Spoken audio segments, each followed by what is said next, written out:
Sur la célèbre avenue Habib Bourguiba, les agents de police sont postés depuis les premières heures de la journée.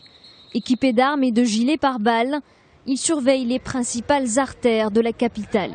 À Tunis, la sécurité a été renforcée depuis l'attentat de Bardo, car si l'intervention des forces de police au musée a été bien menée, des lacunes dans la protection du quartier ont été dénoncées. Le Premier ministre tunisien l'a lui-même avoué dans un entretien au journal français Le Figaro. Il a admis, je cite, que les défaillances survenues prouvent qu'il y a beaucoup de travail à faire au niveau du ministère de l'Intérieur.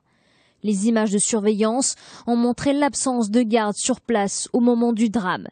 4 policiers étaient censés assurer la sécurité autour du site, mais 2 d'entre eux étaient au café, le 3e mangeait son casse-croûte et le 4e ne s'est pas présenté.